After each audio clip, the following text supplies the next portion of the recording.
எல்லாம் வல்ல இறைவனுக்கு முதல் நன்றி கடனை கூறி,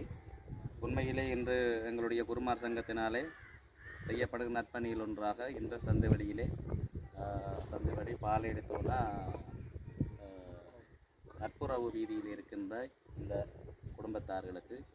எங்களுடைய குருமார்களுடைய சங்கத்தின் நற்பணியை முன்னிட்டு எங்களுடைய சந்தைவெளி சிவனாலயத்தினுடைய பிரதம குருக்கள் ஐயா அவர்கள் கண்காணிப்பாக இருந்து இந்த குடும்பத்தாருக்கு ஒரு உதவியை செய்யப்பட வேண்டும் என்று எங்களுடைய குருமார் சங்கத்துக்கு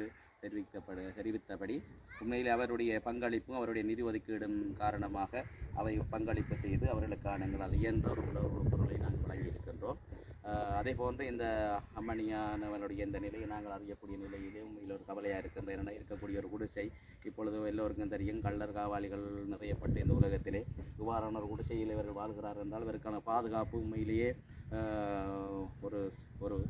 ஒரு ஒரு நிரந்தர சிறிய அளவு கூட அவர்களுக்கு காணாது. ஏனென்றால் இன்றைக்கு எப்படிப்பட்ட இடமெல்லாம் எங்களுக்கு சிபி கேமராக்கள் இதுகள் எவ்வளவெல்லாம் வச்சு பாதுகாப்பட மனிதர் வாழ்கின்ற இடத்துல இப்படிப்பட்ட ஏழை குடிசைகள் ஏழை குடும்ப விவகார நிலையில் வாழ்கின்ற கவலைக்குரிய விடயம் இருந்தாலும் இறைவன் அவர்களுக்கான அந்த ஸ்தாபனத்தை அமைத்து கொடுப்பான நம்பிக்கையோடு எங்களுடைய குருமார் சங்கத்திலே நாங்கள் பல நற்பணிகள் செய்து கொண்டிருக்கின்றோம். அந்த நற்பணியின் ஊடாக இன்று சந்துவெளியில் இருக்கின்ற இந்த அம்மணியினுடைய குடும்பத்தாருக்கு எங்களுடைய சிவனாலயத்தினுடைய பிரதம குருக்கள் ஐயா அவர்களுடைய நிதி பங்களிப்போடு இந்த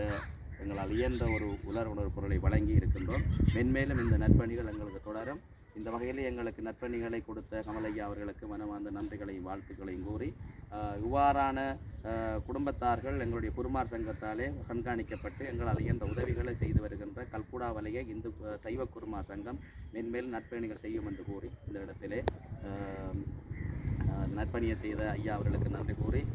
எங்களுடைய சங்கத்தில் இருக்கின்ற எல்லா குருமார்களுடைய மன ஒருமைப்பாட்டோடு இந்த பணி தொடர்கின்றது என்று கூறி